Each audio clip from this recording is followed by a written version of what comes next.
नमस्कार दोस्तों, कहानी कास्ट ज़िंदगी की कहानियाँ में आप सभी का सादर स्वागत है। आज आप सुनने जा रहे हैं इंदु कुमारी की कहानी नई नज़र। कहानी सुना रही हैं इंदु कुमारी। तो चलिए दोस्तों, कहानी सुनते हैं नई नज़र। नहीं नहीं, मुझे नहीं चाहिए दूसरा, कहती हुई सीमा ने फ़ोन रख दिया।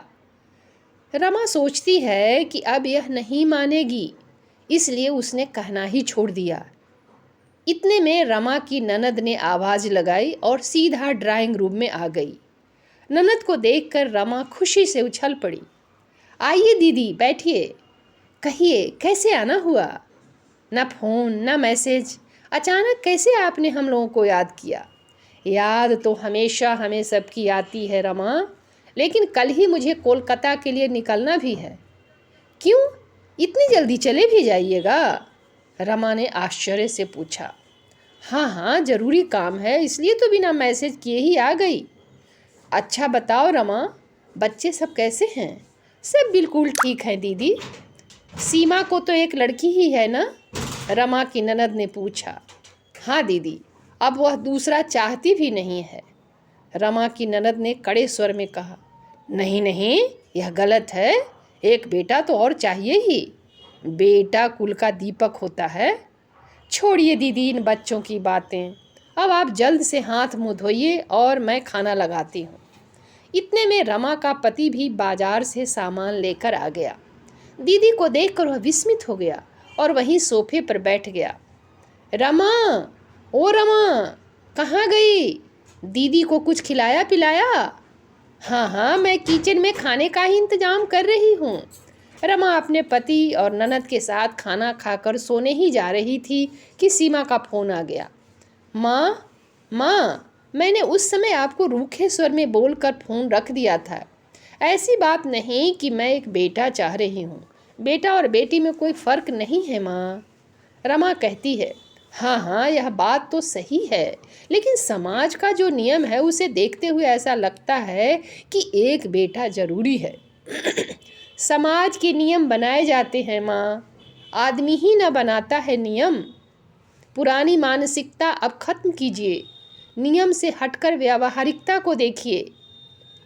याद कीजिए, आप जब भी छुट्टी में भैया के पास जाती हैं तो वहाँ क्या देखती हैं? भाभी आप लोगों का केयर करती हैं, नाश्ता खाना आदि पूछ पूछ कर भाभी ही खिलाती हैं। हमें याद है, एक बार जब आप और पिताजी ग्रीष्मावकाश में भैया के पास गए थे, उस समय मैं वहीं रहती थी। आपका मैरिज एनिवर्सरी था।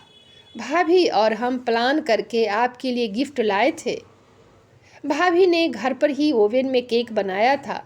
रात में जब उन्होंने आपको और पिताजी को केक काटने कहा तो आप भी आश्चर्यचकित हो गई थीं। यह सब एक मर्द नहीं कर सकता माँ, बेटा हो या दामाद, ऐसा नहीं कि भैया आपको या हमें नहीं मानता, वह दिलो जान से हम लोगों को चाहता है।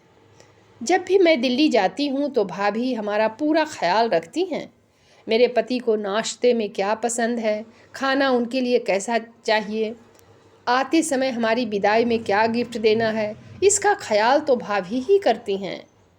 रात ज़्यादा होने के कारण रमा को बीच बीच में झपकी आ रही थी। सीमा को इसका एहसास हो रहा था, इसलिए उसने बात खत्म करके फ़ोन रख दिया।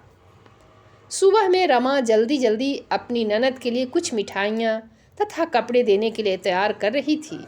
जाने का समय हो रहा था, इसलिए रमा की ननद जल्दी तैयार हो गई। यह क्या कर रही हो रमा? नहीं, फ्लाइट से जाना है, इसलिए ज़्यादा सामान नहीं ले जाऊंगी। कुछ नहीं है दीदी, बस बच्चों के लिए थोड़ा सा मीठा है, कहते हुए रमा ने ननद के थैले में ज़बरदस्ती रख दिया। ननद के जाने के बाद रमा मॉर्निंग वॉक पर निकल गई। घूमते घूमते पार्क में रमा को उसकी पुरानी सहेली सत्या से मुलाकात हो गई। दोनों एक दूसरे से ऐसे मिले जैसे दो सगी बहनें मिल रही हैं। दोनों की वर्षों बाद मुलाकात हुई थी। फिर रमा ने पूछा, कैसी हो सत्या? बच्चे सब कहाँ हैं और क्या कर रहे हैं? मुझे तो एक बेटी ही है, बेटी और दामाद दोनों इसी शहर में डॉक्टर हैं।